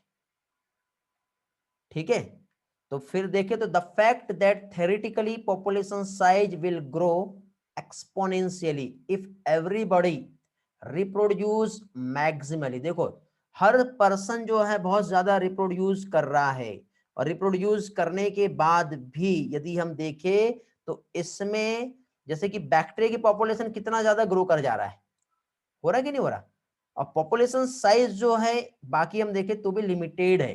क्यों, क्या रीजन है, कंपटीशन हो रहा है रिसोर्सेज के बीच में। ये सब हमने बेटा डार्विन में पढ़े थे। प्रोडेबिलिटी ऑफ रिप्रोडक्शन हमने देखे थे, आपको याद होगा। उसके साथ साथ survival of the fittest, struggle for the existence, ये सारी चीजें हम लोगों ने पढ़े। वही चीज बेटा ये वाले पैराग्राफ में आपको कही गई है, बट ये देखो सारा पैराग्राफ को ऐसा कॉम्पैक्ट कर दिया। अब बताओ समझेगा कि ऐसा पैराग्राफ नहीं, लेकिन यदि आप उस पार्ट को विजुअलाइज कर रहे हो जो मैंने कंसेप्ट वाला लेक्चर लिया हूं, और उसके बाद आप इस थ्योरी को यहां से एनसीईआरटी के पार्ट को पढ़ोगे तो आपको समझेगा कि हाँ यहाँ पे किस बात का जिक्र किया गया है, क्या बात समझाना चाह रहे हैं। कलश बेटा जो पार्ट था वो समझ में आ गया। इसके पहले किसी ने कुछ कहा था कि कोई पार्ट रिवाइज करो, शायद अनिकेत आप बोले थे क्या बेटा, कौन से इसमें बोले थे, आई डोंट नो, मैं समझा नहीं बेटा, अभी भूल गया मैं भी। किसी का मैसेज आया था बट मैं भूल गया अभी। कौन सा पार्ट बेटा, कहां से आप डिस्टर्ब हुए थे बताओ, मैं रिवाइज करवा देता हूं फिर आगे बढ़ते हैं।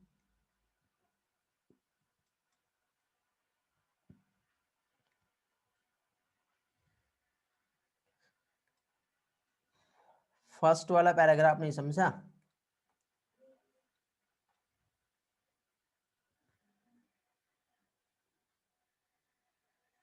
फर्स्ट पैराग्राफ ये वाला, फर्स्ट पैराग्राफ में बेटा जिराफ का एग्जांपल दिया है, ये वाला बोल रहे हो अनिकेत, ये वाला नहीं समझा,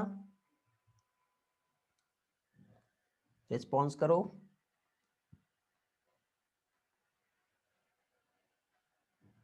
मैसेज बहुत डिले आ रहे हैं। उसके नीचे वाला, ये वाला पैराग्राफ क्या बेटा, ये वाला पैराग्राफ या इस पैराग्राफ के नीचे वाला इधर का कुछ पार्ट,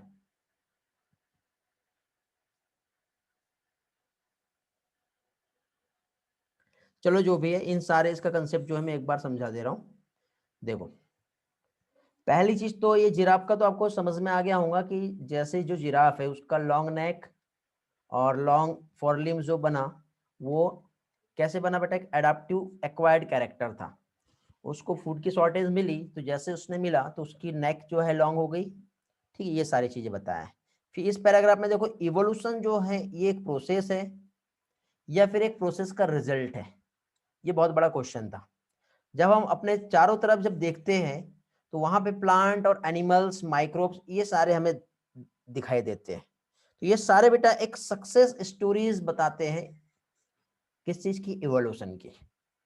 ठीक है, और when we describe the story of the word, we describe evolution as a process. जब हम उस वर्ड की स्टोरीज को जब देखते हैं और उसको डिस्क्राइब करते हैं तो हमें समझ में आता है कि इवोल्यूशन एक प्रोसेस है। On the other hand, when we describe the story of life on earth, जब हम इसको देखते हैं तो हमें एक चीज समझ में आता है कि ये जो है इवोल्यूशन क्या है, थोड़ा सा हमें कंफ्यूजन होता है। तो इस तरह से आज के टाइम पे यदि हम देखें तो इवोल्यूशन बेटा क्या है, एकदम क्लियर नहीं है कि इवोल्यूशन जो है वो नेचुरल सिलेक्शन है या उसका एक प्रोसेस है या फिर एंड रिजल्ट है उस प्रोसेस का। तो इस कंसेप्ट को समझने के लिए जो हमारे डार्विन आए, जो कि थॉमस मैल्थस के जो बुक थी उससे इंस्पायर्ड हुए, और इंस्पायर्ड होने के बाद फाइनली यहाँ पे उन्होंने अपने जो कंसेप्ट जो यहाँ पे दिए, तो उसमें क्या है बेटा, नेचुरल रिसोर्सेस लिमिटेड है ये बताया। मोस्ट ऑफ द पॉपुलेशन में वेरिएशंस होते हैं जो जनरली इनहेरिटेड होते हैं। ठीक है, जनरेशन टू जनरेशन जो है वो क्या होंगे, आगे बढ़ रहे हैं। पॉपुलेशन जो है बेटा उसका साइज बहुत फास्ट बढ़ रहा है, बट रिसोर्सेज जो है लिमिटेड है।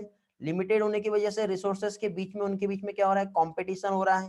कंपटीशन में कुछ ही वहां पे क्या होंगे बेटा, सरवाइव कर पाएंगे, ग्रो कर पाएंगे, अदर जो है वो आगे नहीं बढ़ पाएंगे। ठीक है, तो डार्विन का अपना जो कहना है, यही सारी चीजें जो है, और ये जो वेरिएशंस है जो हेरिटेबल होते हैं, और हेरिटेबल होने के बाद जिसने रिसोर्सेज को जितना अच्छे से यूटिलाइज कर लिया वो लाइफ में आगे बढ़ेगा। और कुछ लोग जो है अडाप्ट कर रहे हैं उस हैबिटेट को, एनवायरनमेंट की बदलती हुई कंडीशंस को, तो अपने आप में वो बेटर अडाप्ट करेंगे और वही रिप्रोड्यूस करेंगे, और रिप्रोड्यूस करेंगे तो अपनी प्रोजेनी को भी ज्यादा से ज्यादा वो बना पाएंगे। मेनी जनरेशन तक की अपनी प्रोजेनी बनेगी तो ही वो अपने एग्जिस्टेंस को क्या करेंगे बेटा, बनाए रखेंगे। और इस तरह से पॉपुलेशन के जो कैरेक्टरिस्टिक चेंज हो रहे हैं वो उस तरह से फिर क्या है, एक न्यू फॉर्म जो है वो वहां पे अराइज होगा। ये यहाँ पे डार्विन ने कुछ कंसेप्ट जो है अपनी बात यहाँ पे इस तरह से कही है। ये वाला पार्ट समझ में आ गया? यदि आ गया होगा तो इसके बाद का next portion, mechanism of evolution जो है ये हमें समझना है। ओके, अब मैकेनिज्म ऑफ इवोल्यूशन की हम बात करें तो देखो बेटा, यहाँ पे डार्विन ने क्या बोला, वेरिएशंस की वजह से न्यू कैरेक्टर आ रहे हैं, उसकी वजह से न्यू अपीयरेंस ऑफ लाइफ जो है ये अराइज हुआ। लेकिन अब यहाँ पे एक क्वेश्चन था, डार्विन से जब पूछा गया कि ये वेरिएशन कैसे आया, ये बताओ, वेरिएशन की वजह से न्यू लाइफ तो आई, बट ये वेरिएशन कैसे आया, इसका आंसर डार्विन के पास नहीं था। समझे? डार्विन के पास इसका आंसर नहीं था। तो नेक्स्ट जो साइंटिस्ट आए, ठीक है, उसने यहां पे बताया कि ओरिजिन जो हुआ इस वेरिएशंस का, ठीक है, पहली चीज इसका हमें आंसर मिला, और स्पेसिएशन क्या है, ठीक है, कैसे आया, इसका आंसर मिला। और यही बात बेटा मेंडल ने भी अपने कंसेप्ट में फैक्टर कहा है, आपको याद है, जो फिनोटाइप को इन्फ्लुएंस करता है। तो मेंडल के टाइम से ये बात चल गई, लेकिन बेटा तो भी जीन का स्टडी नहीं हुआ था, तो वो बात आज हमको चल के समझ में आती कि एक्चुअल मेंडल बहुत पहले ये सारी बातें बता चुके थे। ठीक है, तो 20 सेंचुरी में जब हुगो डे व्रीज आए और उन्होंने एक plant, evening primrose plant, ठीक है, जिसका साइंटिफिक नेम क्या है बेटा, ओनियोथेरा लेमार्कियाना। इस प्लांट में जब उन्होंने सेल्फ फर्टिलाइजेशन किया तो प्लांट में जनरली 16 जो है इसके क्रोमोसोम होते हैं, और 16 क्रोमोसोम के बाद जब इसका सेल्फ फर्टिलाइजेशन किया तो इसका प्लॉइडी लेवल जो है, किसी में 20 क्रोमोसोम मिले, किसी में 18 मिले, ये चेंज हो गए। तो ये चेंजेस इस प्लांट में जो आ रहा है, वेरिएशंस हो रहा है, मतलब वहां पे उसके जो जीन है, उसके जो क्रोमोसोम है, उसमें कुछ ना कुछ चेंजेस आ रहा है, उसकी वजह से हो रहा है। तो इस तरह से ह्यूगो डे व्रीज ने इवनिंग प्राइमरोज प्लांट में एक आइडिया दिया, किस चीज का, म्यूटेशन का एक आइडिया दिया। ओके, मतलब एक लार्ज डिफरेंस अराइज हो रहा है सडनली एक पॉपुलेशंस में, तो उन्होंने बिलीव किया कि इस चीज को, म्यूटेशन को, जो क्या कॉज कर रहा है, इवोल्यूशन। समझे? अब देखो यहाँ पे डार्विन के अकॉर्डिंग यदि हम देखें तो डार्विन के अकॉर्डिंग म्यूटेशन जो है या इवोल्यूशन जो है, इवोल्यूशन की हम बात करें तो डार्विन के अकॉर्डिंग इवोल्यूशन जो है एक बहुत ही स्लो प्रोसेस है, जो कि इवोल्यूशन एक स्मॉल ग्रेजुअल चेंज होता है। क्या है बेटा? Small gradual change. लेकिन ह्यूगो डे व्रीज के अकॉर्डिंग यदि हम देखें तो ये जो चेंज है वो कैसा हो रहा है बेटा? बहुत फास्ट होता है। एक सिंगल स्टेप लार्ज म्यूटेशन जो है, जैसे साल्टेशन कहा है, ये बताया। तो देखो डार्विन क्या बता रहा है बेटा, म्यूटेशन जो है ये रैंडम होते हैं और डायरेक्शनल लेस होते हैं। डार्विन का वेरिएशन जो है कैसा हो रहा है, स्मॉल हो रहा है, ठीक है। लेकिन क्या चीज, वाइल्ड, उल्टा हो गया बेटा, क्या चीज यहां पे, क्या cause evolution and minor variation जो होता है, जो डार्विन ने कहा है।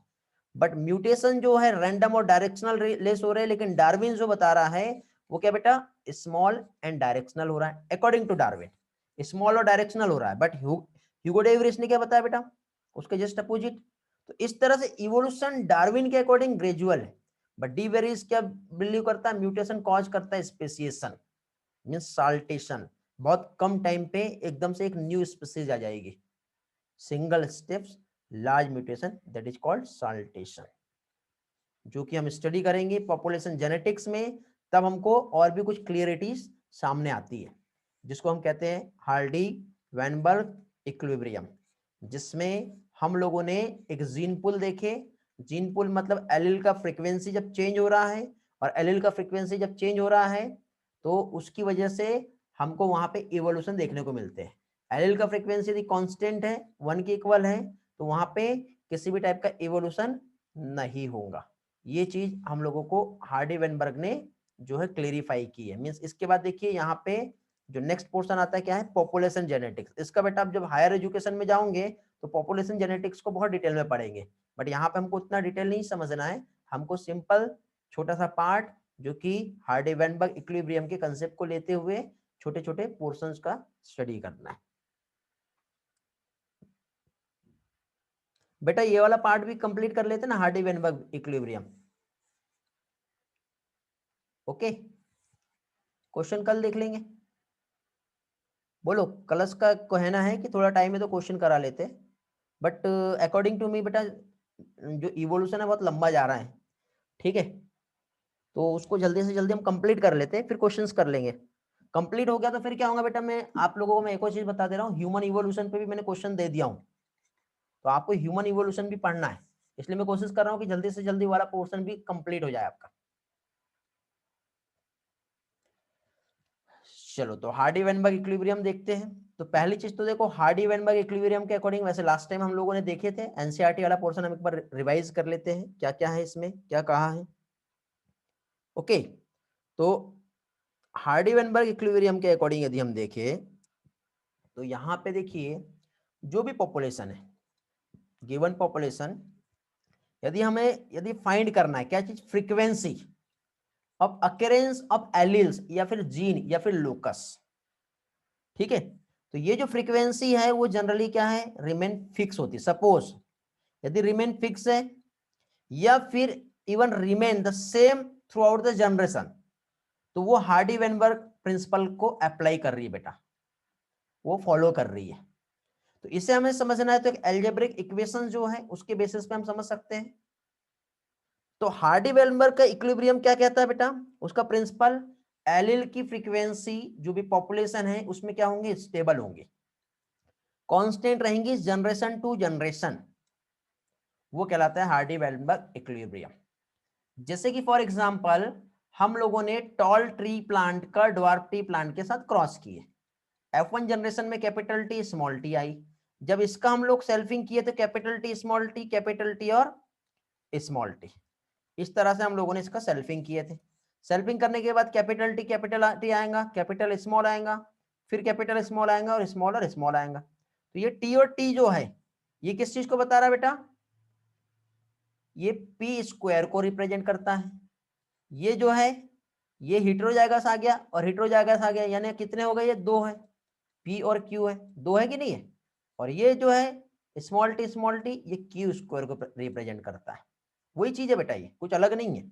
जब हम इस तरह से जो मेंडल का हम लोगों ने कंसेप्ट समझे थे मोनोहाइब्रिड क्रॉस, उसी क्रॉस के अकॉर्डिंग यहाँ पे पी स्क्वायर, 2pq और क्यू स्क्वायर की यदि हम बात करें तो ये जो है, ये देखो कैपिटल टी मतलब डोमिनेंट होमोजाइगस जो है, क्या चीज, डोमिनेंट होमोजाइगस एलील का फ्रीक्वेंसी है। यहां पर समझ में आ रहा है, Q जो है रिसेसिव एलील का फ्रीक्वेंसी है और 2pq ये वाला है हेटेरोजाइगस का।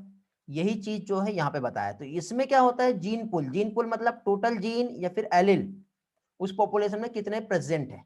यदि वो कांस्टेंट रहे तो हार्डी वेनबर्ग प्रिंसिपल को फॉलो कर रहे हैं, मतलब देयर इज नो इवोल्यूशन। क्या है, इवोल्यूशन उस टाइम पे नहीं होगा। मतलब इसको क्या कहते हैं बेटा, जेनेटिक इक्विलिब्रियम। तो sum of total all allelic frequency क्या रहेगी, 1 रहेगी। ठीक है। अब इंडिविजुअल्स की यदि हम बात करें तो इसमें देखो हमें जो कंसेप्ट यहां पे समझाया है, तो इसमें देखिए एक एग्जांपल जो दिया पी क्यू, ठीक है, इसको इससे रिप्रेजेंट करते हैं फ्रीक्वेंसी को। तो एक डिप्लॉयड ऑर्गेनिजम्स की हम बात करें जिसमें पी और क्यू की फ्रीक्वेंसी को रिप्रेजेंट करना है, तो इसमें एलिल ए है, एक एलिल कैपिटल ए है और एक एलिल स्मॉल ए है। तो कैपिटल ए वाला बेटा पेयर में होता है, हमें मालूम है, स्मॉल ए वाला भी पेयर में होता है। तो डोमिनेंट होमोजाइगस, ये रिसेसिव होमोजाइगस है और एक होता है हेटेरोजाइगस।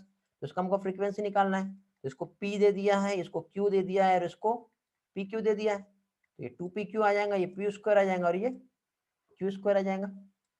पढ़े हम लोगों ने ये वाला पार्ट पहले, समझे। तो इस तरह से देखो capital A frequency individual population, similarly क्या है पी स्क्वायर। इसी तरह से अनदर वे में हम देखें प्रोबेबिलिटी जो है कैपिटल ए का, उसकी फ्रीक्वेंसी जो है, जो पी अपीयर हो रहा है, ठीक है, दोनों भी क्रोमोसोम पे जो डिप्लॉयड रहेगा। तो इसको यदि हम देखें तो इसको क्या है बेटा, पी स्क्वायर से देखेंगे। इसी तरह से स्मॉल ए जो है उसको क्यू स्क्वायर से और हेटेरोजाइगस को 2pq से। ठीक है, उसी पार्ट को मैंने ऑलरेडी पहले भी समझा दिया। इस तरह से यहाँ पे एक इक्वेशन बनती है ये वाली, P square plus 2pq plus Q square किसके इक्वल होता है, 1 के, मीन्स कांस्टेंट होता है। तो ये बायनोमियल एक्सपेंशन जो है ये यहाँ पे बताया किसका बेटा, p प्लस क्यू का स्क्वायर। आप लोगों ने मैथमेटिक्स में a प्लस बी का स्क्वायर जो है ये पढ़े थे, याद आ रहा ना, इस तरह से उसी के अकॉर्डिंग यहाँ पे ये इक्वेशन बनी है। और ये इक्वेशन जो है हमको फ्रीक्वेंसी बता रहा है बेटा। तो जब फ्रीक्वेंसी मेजर हमें करना है तो यहाँ पे यदि डिफर करता है एक्सपेक्टेड वैल्यू से तो डिफरेंट डायरेक्शन पे, तो ये क्या इंडिकेट करेगा बेटा, इवोल्यूशनरी चेंजेस। तो इसने क्या किया बेटा, जो जेनेटिक इक्विलिब्रियम है उसको डिस्टर्ब कर दिया। किसको, हार्डी वेनबर्ग इक्विलिब्रियम को डिस्टर्ब कर दिया। तो फ्रीक्वेंसी का चेंज होना, ठीक है, किसी भी एलिल की पर्टिकुलर पॉपुलेशन में वो इंटरप्टेड हो गया, जिसका रिजल्ट क्या रहेगा, इवोल्यूशन। एक एक लाइन अच्छे से समझ में आ गई होंगी बेटा आपको, ऐसा कोई स्टूडेंट नहीं है जिसे नहीं समझा होगा। यदि आपने ध्यान दिए तो आपको समझी होंगे। रिस्पॉन्स करो, जिसका ध्यान है क्लास में उसको समझ में आ गया होगा। क्लास में है ना सभी लोग, भागे तो नहीं, सोए तो नहीं हो। नेहा, सुजल, वैष्णवी, कल्याणी, प्रणाली, अनिकेत, ईश्वरी, वेरी गुड। गामिनी, साइली, मानव, कलश, प्राची, सुप्रिया, वेरी गुड बेटा। चलो आगे बढ़ते हैं फिर। इसका एक और छोटा सा कंसेप्ट रह गया, ऑलमोस्ट 2 से 3 मिनट है। एक ये वाला पैराग्राफ, क्या करें यार, इसके लिए मैं पिक्चर्स भी लाया हूं आप लोगों के लिए। कुछ पिक्चर्स भी हैं जो हमें देखना है।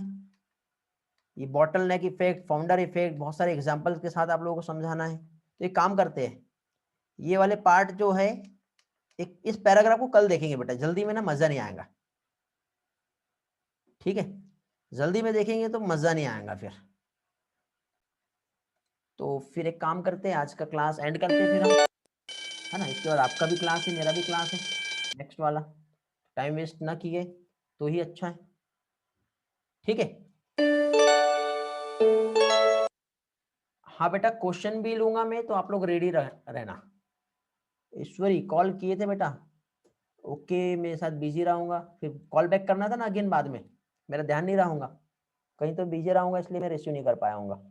आज कर लेना बेटा या कल कर लेना, ठीक है? या मैसेज कर देना, टाइम पूछ लेना, हो सकता क्लास रही होंगी मेरी।